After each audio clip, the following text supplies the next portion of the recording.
अस्सलाम वालेकुम, नमस्कार, सत श्री अकाल एंड गुड इवनिंग। मैं हूँ आरज़ू काज़मी और आप देख रहे हैं पॉइंट ऑफ व्यू। जी हाँ, आज जो मेहमान हमारे साथ हैं, यकीनन आप सभी उन्हें पहचानते होंगे। दिनेश कनेरिया साहब हमारे साथ हैं। क्रिकेट का नाम और एक बहुत रोशन सितारा जो कि पाकिस्तान की क्रिकेट टीम में आया।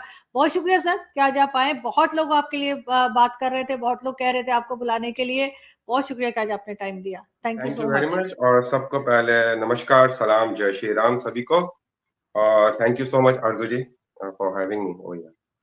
Thank you so much. Sir, सबसे पहले अगर हम क्रिकेट की बात करें, इस वक़्त जो आप देख रहे हैं, जो हाल है क्रिकेट टीम का वर्ल्ड कप में, इस बार जो लास्ट मैच हुआ था, उसमें तो कहा गया कि जी थोड़ा बहुत इन्होंने खेला भी है। लेकिन आपके ख़्याल से पाकिस्तान की क्रिकेट का ये हाल क्यों हो गया? इससे पहले हमने देखा था कि स्क्वॉश, हॉकी और कई दूसरे गेम थे जिसमें पाकिस्तान था, लेकिन आज नहीं है। क्या क्रिकेट भी उसी तरफ जा रहा है? देखिए आरजू जी, क्योंकि मैं पाकिस्तान से खेला हूँ और उस बात का मुझे फक्र है और पाकिस्तान को रिप्रेजेंट किया है। जब मैं बात करता हूँ ना, तो मैं जब अगर कोई चीज तनकीद करता हूँ या कोई चीज पे नोट करता हूँ, तो लोग मुझे एंटी पाकिस्तान कहते हैं। लेकिन यहाँ के दुनिया के जितने भी हमारे एक्स क्रिकेटर्स है, लेजेंड है, वो गालियां दे देते हैं, कुछ भी कर देते हैं, लेकिन वो उनके लिए वो सब सही है। देखिए, हमारी क्रिकेट बहुत जबरदस्त चल रही थी जब तक हम थे टीम में 2010 तक। फिर उसके बाद टीम अच्छी थी। इस वर्ल्ड कप के अंदर नो डाउट लड़कों ने कल बहुत मेहनत करी, अच्छी फाइट दी। कल पूरे टूर्नामेंट का अगर मैं बाकी मैचेस की कंपैरिजन करूं, कल का मैच लड़कों ने बहुत अच्छा खेला compare to other game. They fighted, aggression नजर आया, ठीक है, कप्तानी में लैप्सेस नजर आए इधर उधर, लेकिन दे फाइटेड अ लॉट। ठीक है, अनफॉर्चुनेट रहा कि वो लेग बिफोर नहीं मिला हमें और फिर उसके बाद हम हार गए। लेकिन अगर ओवरऑल अगर बात की जाए ना, देखिए, हम हमेशा बात करते हैं ना, यार नीयत साफ होनी चाहिए तो मंजिल आसान है। जब नीयत साफ नहीं होगी तो मंजिल कैसे आसान होगी? आप अगर पीआर के ऊपर सिलेक्शन करोगे, दोस्ती यारी पर सिलेक्शन करोगे, यारी दोस्ती को लाओगे और कंट्री को सेकंड रखोगे, तो रिजल्ट तो ऐसे ही देखने मिलेंगे। और सबसे पहली बात तो ये कि वर्ल्ड कप के जैसे ही रमीज राजा साहब हटे वो चेयरमैन से, उसके बाद जका अशरफ साहब आए, उन्होंने टीम चेंज करी, सिलेक्शन कमेटी लेके आई। जो लड़के पूरे साल नहीं खेल रहे थे उनको टीम में डाल दिया। हसन अली, आपने नसीम शाह 150 का बॉल करने वाला बॉलर वो हटता है, तो आपने हसनैन जो सिंध से ताल्लुक है, शाहनवाज धानी जो सिंध से ताल्लुक है, वो लड़कों को आपने ग्रूम क्यों नहीं किया? रेडी क्यों नहीं किया कि भाई कोई रिप्लेस होता है? क्योंकि आप देखें, दुनिया के हर जगह पे यही होता है कि रिप्लेसमेंट बेंच पे बैठा हुआ होता है। इंडिया के पास भी रिप्लेसमेंट बेंच पे बैठा हुआ है हर किसी का। लेकिन हमारे अनफॉर्चुनेट है ये कि रिप्लेसमेंट को तैयार नहीं किया जाता है, रिप्लेसमेंट बनाता नहीं है, और बस दोस्ती यारी पे टीम चलाते हैं। और फिर वही बात आ जाती है कि आज हम कहाँ चल रहे हैं और हमारी टीम भी वही है कि दूसरों के सहारे ही है अभी भी इस वर्ल्ड कप में, कि उनका कुछ होगा तो हमारा कुछ होगा। बिल्कुल ऐसा ही है, लेकिन मैं आपसे ये भी पूछना चाहूँगी कि जब आप टीम में थे, तो क्या आपके अलावा कोई और भी ऐसे लोग मौजूद थे टीम में, जो कि किसी और रिलीजन से, इस्लाम छोड़ के किसी और रिलीजन से जिनका ताल्लुक हो? और अब हम देखते हैं कि एक सिंगल खिलाड़ी हमें ऐसा दिखाई नहीं देता। क्या वजह है? क्या हमारे यहाँ की जो माइनॉरिटीज़ हैं पाकिस्तान की या दूसरे रिलीजन्स हैं, क्या उसमें कोई खिलाड़ी सामने आ नहीं रहा या ये लोग आने नहीं देते? मैं तो समझता हूँ आने नहीं देते। और जहां तक आपने बात की, जब मैं टीम में था तो जी हाँ, यूसुफ योना होते थे, फिर उसके बाद वो मोहम्मद यूसुफ बने। बट मैं उस ईरा की अगर मैं बात करूँ ना, कि मुझे खाली एक वाहिद इंजमाम उल हक जो मेरे कैप्टन थे, he used to support me lot. उसके अंदर जिस तरह आपको पता है, शोएब भाई ने भी पहले बात कर चुके हैं इस टॉपिक के ऊपर, उन्होंने क्लियरिफाई कर दिया। ये बात तो फैक्ट है कि I have to face lot of this. And जब भी मैं इंजी भाई से कहता था कि इंजी भाई मुझे ये इस तरह बोलते, वो करते, कह रहे यार छोड़ दे बस, अपने क्रिकेट पे फोकस कर। तो मैं, मेरा यही होता था हमेशा, मुझे कन्वर्जन का, भगवान के बारे में, मैं भाई, मैं क्रिकेट खेलने आया हुआ, मुझे क्रिकेट खेलने दो, मुझे क्यों वो करते हैं। और मैं यहाँ पर जनरल परवेज मुशर्रफ साहब जब उस टाइम पे प्रेसिडेंट थे, तो जब भी उन्होंने भी खास तौर से कहा था कि भाई इसको मत तंग किया करो, इसको मत वो किया करो। तो लेकिन मेरा धर्म, मैं क्योंकि सनातनी हूँ, मेरा धर्म मुझे बहुत प्यारा है, एंड आई लव माय धर्म। और कोई दुनियादार की उधर जाए, मेरे धर्म को कोई चेंज नहीं कर सकता, चाहे वो मुझे जितनी भी कुछ भी बोल दे।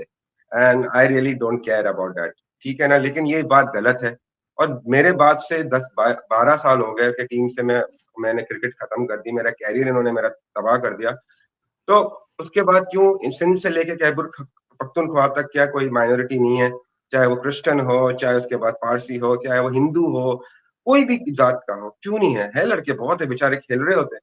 लेकिन वही बात है, उनको मौका नहीं दिया जाता है, उनको एक प्लेटफॉर्म नहीं दिया जाता है। क्योंकि एवरी ब हम लोग सब मिडल क्लास फैमिली में से आते हैं, कोई इतने ज़्यादा पैसे नहीं और मेहनत तो वो करते हैं, डेफ़िनिटली करते होंगे। लेकिन वही बात है कि मौका क्यों नहीं दिया अभी तक, क्यों नहीं आया कोई I don't know what is the reason behind it. Maybe शायद ऐसे लड़के परफ़ॉर्म नहीं कर रहे होंगे, उस लेवल पे परफ़ॉर्म नहीं कर रहे होंगे। देखिए इसमें आना ना आना टीम में एक अलग बात है। देखिए पाकिस्तान को रिप्रेज़ेंट करना बहुत बड़ी बात है। लेकिन नो डाउट क्लब लेवल पे लड़के खेल रहे हैं, लेकिन वो उस तरह की मेहनत नहीं कर रहे जिस तरह मैंने मेहनत की क्योंकि मेरा तो फ़ोकस था कि मैंने इंटरनेशनल क्रिकेट खेलनी है, मेहनत उस तरह की। तो बच्चे शायद उस तरह मेहनत नहीं कर रहे होंगे। ज क्या रीज़न है? क्या उनको वो प्लेटफ़ॉर्म नहीं मिल रहा होगा? शायद उनके साथ जो भी हो रहा हो, आई डोंट नो कि उनके साथ क्या हो रहा है। But it is un un unfortunate कि हम एक तरफ देखते हैं इंडिया की टीम में कि वहाँ पर अज़रुद्दीन हुआ करते थे, इरफान पठान, यूसुफ पठान, अभी सिराज है। मतलब बहुत सारे उमरान मलिक आ रहा है, सब लड़के आ रहे हैं। आ रहा तो है, टैलेंट तो आ रहा है ना, लेकिन ये एक वही बात है, आपने उसका खुद ही से अच्छे से जवाब दे दिया कि जी हाँ, डिस्क्रिमिनेशन इज़ देयर। बिल्कुल, ऐसा है। ख़ैर भारत की आपने बात की, भारत की तो मीडिया में भी आपको बेशुमार ऐसे लोग मिल जाएँगे जो कि मुस्लिम्स हैं और वो भारत की टीवी पे ना सिर्फ़ ये कि टीवी चैनल्स पे बैठे हैं बल्कि बहुत प्रोमिनेंट तरीके से बात करते हैं। लेकिन पाकिस्तान में आपको शायद ही कोई दिखाई दे जिसका ताल्लुक किसी और रिलीजन से हो। ये बहुत अनफॉर्च्यूनेट बात है और हम इसको बार-बार उठाते हैं। लेकिन जब आप टीम में अंदर थे, टीम में आपके साथ परेशान किया जा रहा था, आपको कई बार हमने सुना शाहिद आफरीदी का नाम भी सुना इसमें और कई दूसरे खिलाड़ियों का। आपने उस वक़्त मीडिया से बात क्यों नहीं की? मतलब आपको कोई आप डर गए थे या आपने सोचा कि चलो ऐसे ही सुनते रहो और आगे बढ़ते रहो? मैंने मीडिया में उस टाइम पे इसके बात नहीं क्योंकि मैं अपने क्रिकेट पे फ़ोकस था और शाहिद हुँ, अफ़रीदी का क्योंकि जी हाँ, वो बहुत ज़्यादातर मुझे बोलते रहते थे और हमेशा से मेरी अ, हमेशा से मैं क्योंकि उनकी एक टाई हुआ करता था, वो भी लेग स्पिनर थे, मैं भी लेग स्पिनर था। आप देखें कि मैंने टेस्ट मैच ज़्यादा खेले, वनडे मुझे खिलाए नहीं गए, कम से कम खेले मैंने, इन पैचेज़ में खेले और वही एक रीज़न था कि शाहिद अफ़रीदी का क्योंकि एक पीआर उनकी बहुत ज़बरदस्त थी, वो एक पीआर के ऊपर ज़्यादातर तो अपनी क्रिकेट पीआर पे खेल गए। फिर वो काफ़ी ज़्यादा फ़ोर्स करते थे और जहाँ आपने बात की मीडिया में क्यों नहीं बात की, मैंने अपने कप्तान क्योंकि मेरे लिए कप्तान इज़ द बॉस, वो मेरे बॉस थे। हुँ। तो मैंने उनको बोला तो उन्होंने बोला दरगुज़र करो अपनी क्रिकेट पे तो मैंने गौर ही नहीं करता ना। जब मुझे कोई चीज़ करनी ही नहीं है तो मैं तो उसको बिल्कुल ही क्योंकि मेरा था कि यार एक मैच में मैंने परफ़ॉर्म नहीं किया ना, इन्होंने मुझे बाहर कर देना है। मौका चाहिए इनको कि मेरी परफ़ॉर्मेंस ना हो हुँ। और मैं बाहर हूँ। अगर मैं इस उलझन में उस टाइम पे पड़ता तो और मेरा भगवान भी मुझसे यही हमेशा से मैं प्रार्थना कर रहा हूँ करता हूँ कि मुझे शक्ति दे। तो उनकी तरफ से भी यही एक चीज़ मुझे आती थी कि यार अपनी क्रिकेट पे फ़ोकस कर, मैं फैमिली में बात बोलता है बस just concentrate on your cricket, leave it everything aside. तो भगवान ने इतनी शक्ति दी हुई थी मेंटली स्ट्रॉन्ग उस टाइम पे, हम हमेशा से रहे हैं, तो उस वजह से मैं अपना सिर्फ़ क्रिकेट पे फ़ोकस करता रहा। लेकिन आई डोंट बिल्कुल want now I don't know क्योंकि अभी ये बात आ रही है, सारी चीज़ हो रही है, आई डोंट वांट कि कोई फ्यूचर के अंदर आने वाली जनरेशन ऐसी चीज़ें फेस करे जो मैंने की। बिल्कुल, यही बात मैं भी आपसे कहने वाली थी सर कि आपने तो फेस कर ली, आप इतने स्ट्रॉन्ग थे, लेकिन हर कोई इतना स्ट्रॉन्ग नहीं होता है। मगर ये ज़रूर है कि अगर आप कोई एग्ज़ाम्पल सेट कर सकें आने वाली जनरेशन के लिए, तो वो बहुत अच्छा रहेगा। ख़ास तौर पे उन लोगों के लिए जिनका रिलीजन इस्लाम नहीं है, उनको भी क्रिकेट में होना चाहिए, हर प्रोमिनेंट जगह पर पाकिस्तान में उन्हें नज़र आना चाहिए, तभी पाकिस्तान की कोई इज़्ज़त होगी। लेकिन इस वक़्त तो ज़ाहिर है, आप जितना ज़्यादा बताएँगे लोगों को, उतना ज़्यादा अवेयरनेस आएगी। अब मुझे आप ये भी बताइए कि इस वक़्त अगर कोई आना चाहे क्रिकेट टीम में बहुत से नए बच्चे आना चाहते हैं, चाहे किसी भी रिलीजन से हों। पर्ची सिस्टम चल रहा है क्या हमारे यहाँ? कि वाक़ई में टैलेंट देखा जा रहा है? कैसे आएँ वो क्रिकेट में? फर्जी सिस्टम ही चल रहा है, जहाँ तक आप देखें कि टीम का हाल देखिए, आप रिफ्लेक्ट करें ना, आप अपनी टीम की परफ़ॉर्मेंस को देख लें, उससे पता चल जाता है। एक टाइम पर हम पाकिस्तान की टीम हमारे एक टाइम होता था कि पाकिस्तान हुँ, क्रिकेट बोर्ड जब बैठता था आईसीसी मीटिंग में, मैं बात कर रहा हूँ तौकीर जिया साहब की, आरिफ अली खान अब्बासी साहब के टाइम की बात कर रहा हूँ। उनके टाइम पे दूसरे बोर्ड मतलब जगह माँगते थे, इवन बांग्लादेश, या अफ़गानिस्तान ये तो आया भी नहीं था, ये तो बोलते थे कि यार हमसे साथ खेल लो। आज हुँ, हमारी ये स्थिति हो गई है, ये परिस्थिति हो गई कि अफ़गानिस्तान हमें मुँह पे चमाट मार के चला जाता है, आप ये सोच लें। तो हम कहाँ जा रहे हैं? हमने अपना ये सारी स्पोर्ट्स का तो बेड़ा गर्क कर दिया। हॉकी हमारा एक था, उसका बेड़ा गर्क किया। ओलंपिक में बेचारे जो जितने भी मेहनती लड़के हैं, लड़कियाँ हैं, मेहनत करती है, उनको जो अवार्ड का बोला जाता है, वो बेचारा कभी मिलता नहीं है, वो सिर्फ़ ज़बानी होता है। वो बेचारे धक्के खाते रहते हैं, खाते रहते हैं, खाते रहते हैं, कुछ नहीं मिलता है। जहाँ क्रिकेट की बात की आपने आने के लिए देखिए, पीएसएल हमारा एक बनाया हुआ है कि भाई पीएसएल में आओ, खेलो, टीम में आ जाओगे। लेकिन मैं यहाँ पर यही बोलूँगा कि भाई हमारी domestic cricket is the main key factor where you produce cricketers. हम वहां से आए हुए लेजेंडरी प्लेयर्स वहां से आए हुए पाकिस्तान के, क्योंकि पहले कायदे आजम ट्रॉफी होती थी, पेट्रन्स ट्रॉफी होती थी, जहाँ डिपार्टमेंट खेलते थे, एसोसिएशन खेलते थे। एसोसिएशन में आपको पता है क्योंकि इलेक्शन होते तो वहां पर 2-3 बच्चे को लेना पड़ता था पर्ची के ऊपर ये वो, लेकिन डिपार्टमेंट में सबसे ज्यादा प्रोड्यूस किया क्रिकेटर्स। लेकिन अनफॉर्चुनेट ऐसे लोग आए जिन्होंने डिपार्टमेंट का बेड़ा गर्क कर दिया, जो बेचारों को रोजगार लगा हुआ था वो रोजगार खत्म हो गया, तो चीजें गलत हुई। फिर अभी आप मुझसे अभी ये है कि टीम में आने के लिए क्या करना है, टीम में आने के लिए भाई आपको चापलूसी करनी पड़ेगी, आपको पीआर रिलेशन अच्छी बनानी पड़ेगी। बिल्कुल, यानी कि खेल के ऊपर तवज्जो ना हो, अगर ऐसे आ भी गए तो पड़ेगी सर जीत तो नहीं पाएंगे, हार जाएंगे जैसे अभी हो रहा है, किस तरह बुरी तरह से हारते चले जा रहे हैं। तो मतलब हाँ, देखिए हारना भी एक हार होती है, लेकिन ऐसा कभी क्रिकेट हमने नहीं खेली है। मैं तो काफी टाइम से 2 साल से बोल रहा हूँ, क्योंकि आपने एक कप्तान है, ठीक है, बाबर आजम को बना दिया, what's the hmm. Point before going to the world cup the talk the chairman talks कि हम देखेंगे कि वर्ल्ड कप के बाद इसकी परफॉर्मेंस और चेंज करेंगे। भाई आपको चेंज करना है ना तो चुपचाप बैठे रहो। एक तो हमारे लोगों को जो चेयरमैन है, जो बाकी ओहदेदार है, उनको मीडिया में आने का बड़ा शौक है, क्योंकि पहचानता कोई नहीं है ना, तो मीडिया में रोज आके बैठ जाते। या तो शुरू करते इंडिया से, या तो कप्तान पे शुरू करते हैं, बोलते यार यही दो मुद्दे इस पे बात करो, तो मीडिया भी हमें पिक्चराइज करेगी, पब्लिक भी हमें देखेगी, और हम अगर बाहर जाएंगे तो लोग पहचान जाएंगे हमें। और कोई मुद्दा ही नहीं, कोई बात नहीं भाई, स्ट्रेटेजी पे बात करे, कोई उस पे बात करे। ठीक है यार, अभी चुपचाप ये टीम जा रही है, वर्ल्ड वर्ल्ड कप के बाद we will sit down analyst and then we will see what to do. आप यहाँ पर कप्तान हमारे जो चीफ सिलेक्टर साहब है ड्यूरिंग द वर्ल्ड कप, वो सेकंड कैप्टन की से साथ मीटिंग करने की तैयारी में लग गए। शान मसूद मैंने सुना था उसके साथ बात कर रहे किसी और के साथ। हमारी मीडिया ही ऐसा अजीबो गरीब चीजें करती है कि वो बेचारा कप्तान क्या करे, वैसे ही बेचारा प्रेशर में, उसे प्रेशर में कप्तानी नहीं होती और उसके ऊपर बोझ आ गया कि यार ये क्या यार, मैं कर तो रहा हूँ, नहीं कर रही है टीम, परफॉर्म हार रहा हूँ। आप अपने प्लेयर को ही खराब कर रहे हो। बाबर आजम फंटास्टिक प्लेयर है, बैट्समैन बहुत तगड़ा है, आप उसको मेंटली खराब कर रहे हो कि भाई वो कप्तानी से भी जाएगा और अपनी बैटिंग से भी जाएगा। नुकसान किसका है end of the day? Pakistan का है। लेकिन सर अगर भारत में जाके मैच खेला जा रहा है वर्ल्ड कप का, तो कितना ज्यादा प्रेशर होगा आपके ख्याल से खिलाड़ियों के ऊपर। अर्दू जी, हमने भी खेली है, we are professional, and hmm. Professional you have to take that challenges, you have to take up hmm. All the challenges which come in front of you. हमने भी जब बायलैटरल सीरीज खेली थी, पहली दफा गए थे 2005 में, तो ऐसा ही प्रेशर था, काफी वो था, लेकिन हमने खेली। हमने हमारी हमारे उस टाइम पे से कप्तान कोच या किसी प्लेयर ने कंप्लेन नहीं करी, मतलब कि हम्म। यार ये आवाजें जय श्री राम की लगा रहे, या इस तरह से माहौल बना हुआ है, ये है वो। तब तो हम क्रिकेट पे फोकस थे, हम क्रिकेट अच्छी खेल रहे थे, भारत को भारत में मार के आए, अच्छी सीरीज खेली। अभी मतलब कोच से लेके हर कोई, यार प्रेशर बहुत है, बीसीसीआई इवेंट लग रहा है, आईसीसी इवेंट नहीं लग रहा है, कम ऑन यार, गेट ऑन विद दिस यार, बड़े हो जाओ। ये पता चल जाता है कि कितने अनएजुकेटेड है कि यार ठीक है यार, क्या हो गया, प्रेशर है प्रेशर, मजा तो प्रेशर में खेलने का है ना। यू आर अ प्रोफेशनल, आप इंटरनेशनल क्रिकेट में आए हो, तो भाई you have to cope with everything. आपको सिर्फ वो पेपर में रख के खाना तो नहीं मिल जाएगा, चमचा भी दे देंगे आपको, ये लो भाई बेटा खाओ, ऐसा तो नहीं होता है ना। आपको चैलेंजेस फेस करने पड़ते हैं। ठीक है यार, आपने अच्छी क्रिकेट नहीं खेली, एक्सेप्ट। हमारी सबसे बड़ी प्रॉब्लम है, हम एक्सेप्ट नहीं करते चीजें, हम अपनी गलतियों को एक्सेप्ट नहीं करते। हम सिर्फ फूफा करते रहते, करना कराना कुछ नहीं, गिलास थोड़ा बारह ना, खाली बस फूफा करते रहते हैं, और कुछ भी नहीं हो सकता है। बातें करने से चीजें नहीं चलती है, करने से चीजें चलती है। आप परफॉर्मेंस करें। कोच साहब कहते हैं प्रेस कॉन्फ्रेंस में आके कि भाई वो दिल दिल पाकिस्तान नहीं बना। अरे भाई, तो तू लगा लेता भाई अपने रेडियो के ऊपर, ड्रेसिंग रूम के अंदर तू बात करके 33 रन्स पे 8 खिलाड़ी तेरे कैसे आउट हो गए, हम्म। तेरी स्ट्रेटेजी क्या थी, तू उस पर बात कर। मतलब आप खुद देखे, एक सेंसिबल बंदा है बोलेगा यार क्या बंदा है यार, तो भाई लगा लो ड्रेसिंग रूम में, तो किसी ने मना नहीं किया। आजकल को सबके पास आईपॉड है, वो है, स्पीकर बड़े बड़े, लगा लो गाना, किसने मना किया?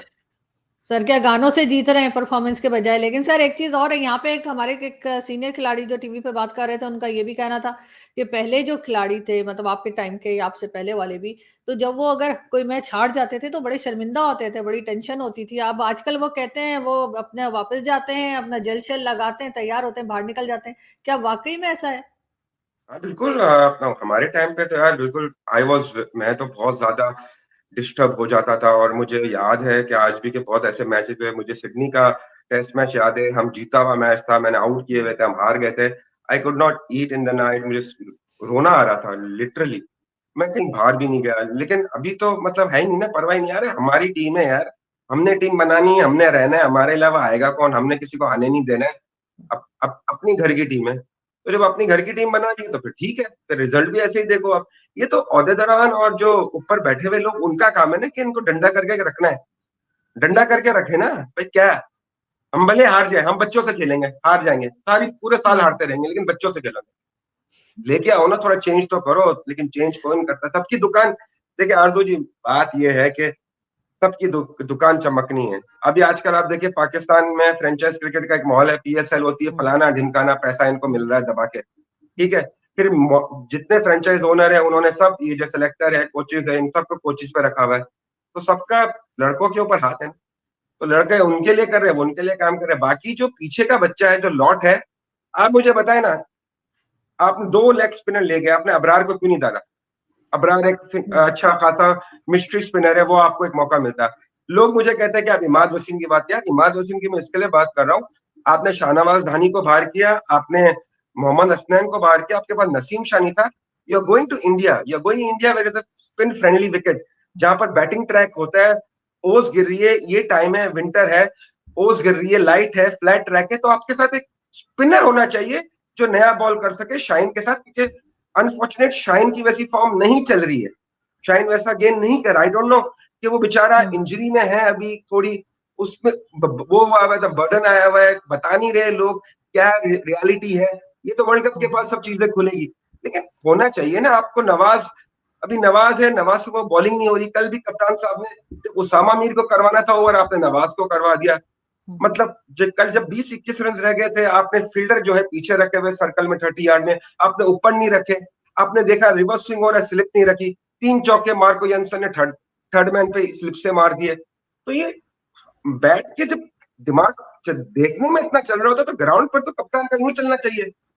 वो बस लगे हुए रहते हैं अपने उसके अंदर कि यार हो जाएगा, अबे हो नहीं जाएगा। हम्म। ऊपर वाला भी कहता है कि मैं मदद तभी करूंगा जब आप अपनी हम्म। मदद खुद करोगे, बिल्कुल। खुद से तो कोई चीज नहीं होती है ना बस। बिल्कुल सर, क्योंकि सर बाकी टीम अच्छा खासा खेल रही है और इनका बुरा हाल है।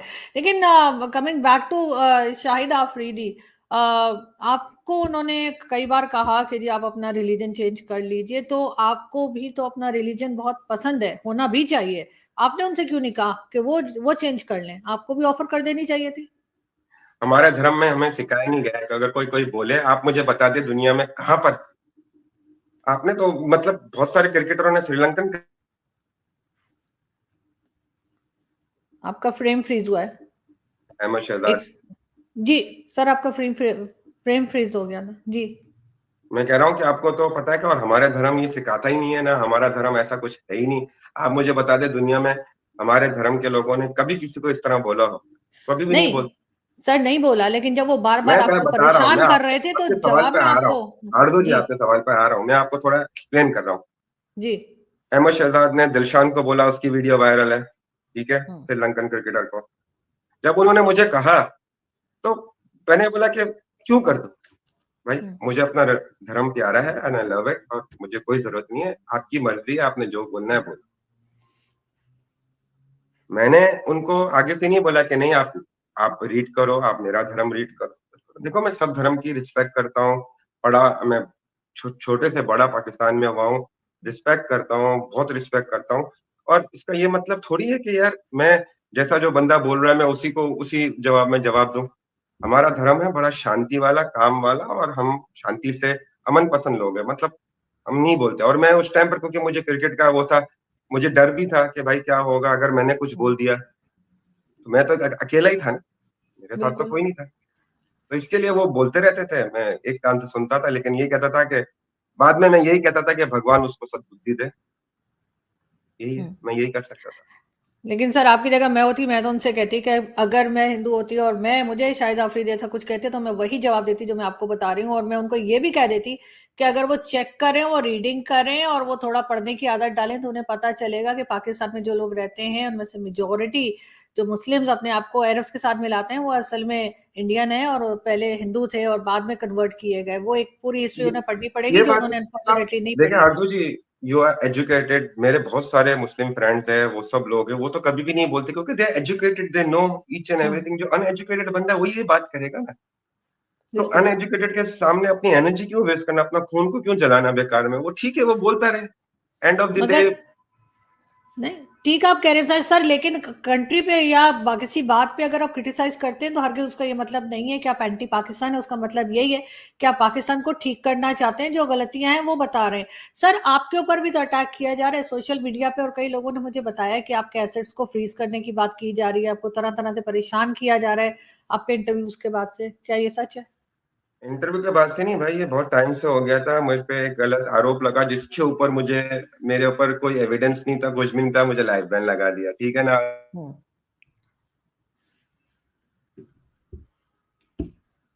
देख ले। तो हेलो।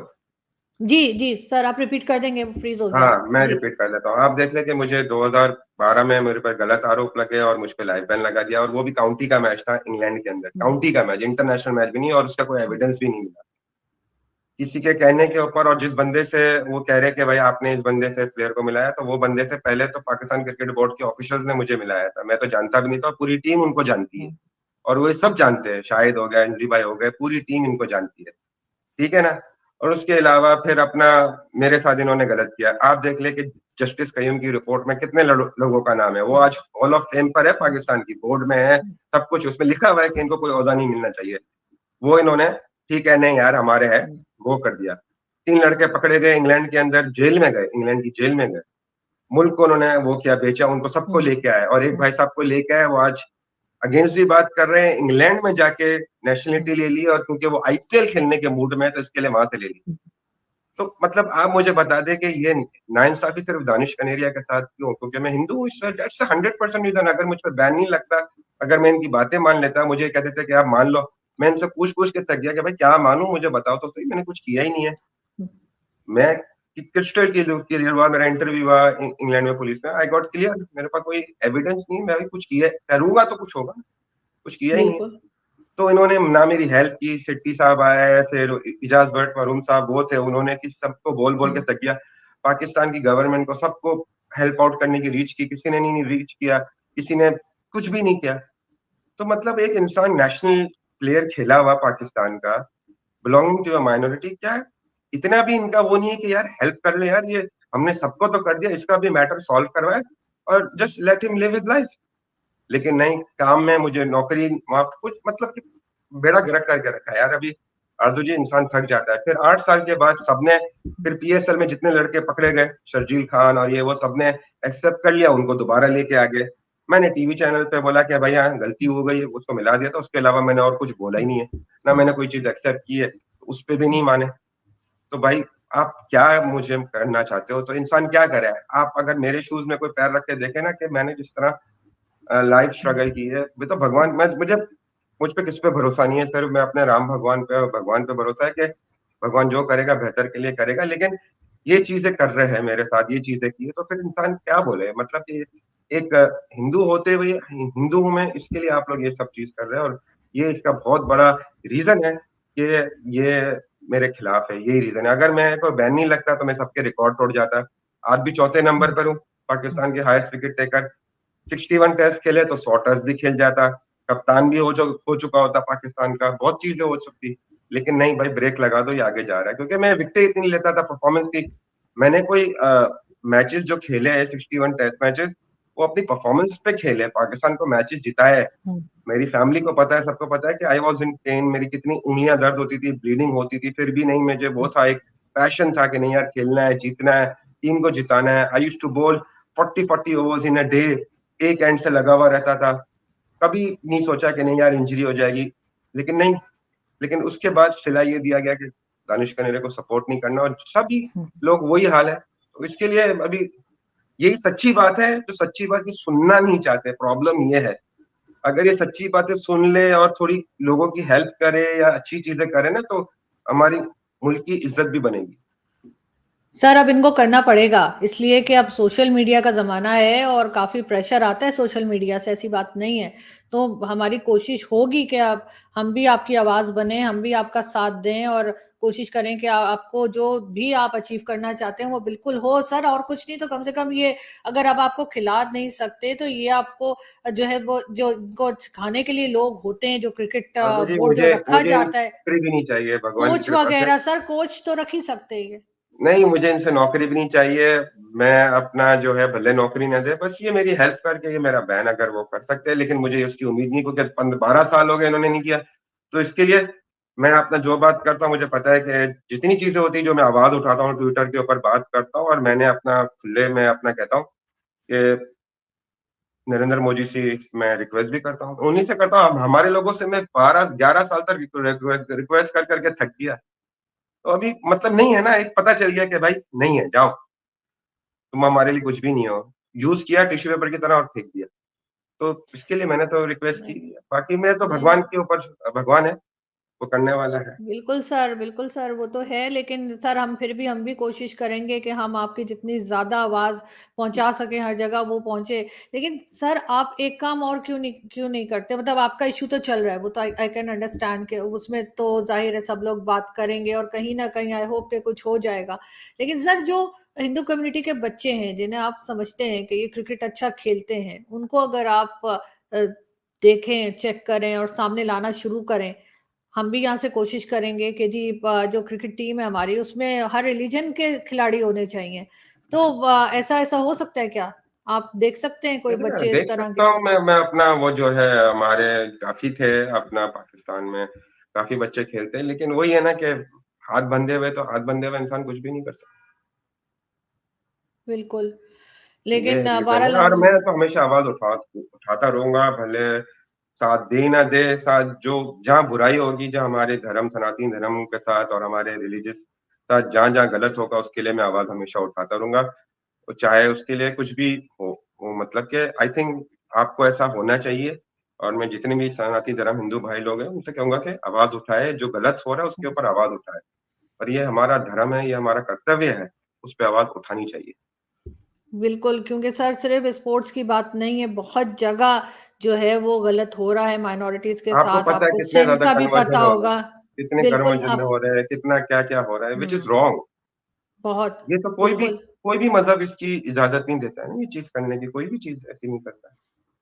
कोई नहीं करता सर, लेकिन सर अगर आप जैसे लोग अगर आवाज़ उठाएँगे जिनको दुनिया जानती है, तो यकीनन ज़्यादा सुना जाएगा। इसलिए मैं बिल्कुल आपको कहूँगी कि आप आवाज़ उठाते रहिए और बहुत हिम्मत कर रहे हैं आप कि आप इस तरह से बात कर रहे हैं पाकिस्तान में, यानी इस तरह के लोगों को आप अगर बता रहे हैं, तो बहुत हिम्मत की बात है।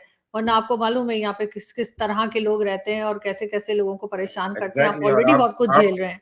आरज़ू जी आप भी बहुत आवाज़ उठाती है और आपका अक्सर मैं सुनता रहता हूँ, देखता रहता हूँ, कभी-कभार मौका मिलता है, you are doing an excellent job.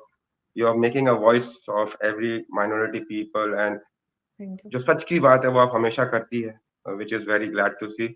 और यही है कि भाई ज़िंदगी है ना, ज़िंदगी जीने का मकसद नहीं होता है। ज़िंदगी में अच्छे काम करो जिसके साथ अगर आपको कुछ ऊपर वाले ने दिया हुआ है तो जो लोगों के साथ ज़्यादती हो रही है उनके लिए आवाज़ उठाओ। हम इतना ही कर सकते हैं जितने हमारे के अंदर शक्ति है। बिल्कुल, ऐसा ही है। यहाँ पे मैं बहुत शुक्रिया अदा करना चाहूँगी सर कि आपने आज जॉइन किया and in advance thank you, happy Deepavali and I thank wish you. कि ये आपको भी दीपावली आपके दीपावली की लिए हार्दिक शुभकामनाएँ। थैंक यू और सर आई विश कि दीपावली आपके लिए बहुत अच्छी खबर लेकर आए। आपकी बहुत सारी प्रॉब्लम्स जो हैं वो सॉल्व हो, हमारी बहुत सारी दुआएँ आपके साथ। Thank you so much. Thank you thank Aarzoo you, ji, thank you so much for thank having you, me on the thank show you. And सभी को ही happy Deepavali and hope to join you soon next time. इंशाल्लाह, thank you, sure, definitely. Thank you sir. Thank you, thank you, thank you. Thank you, thank you, bye.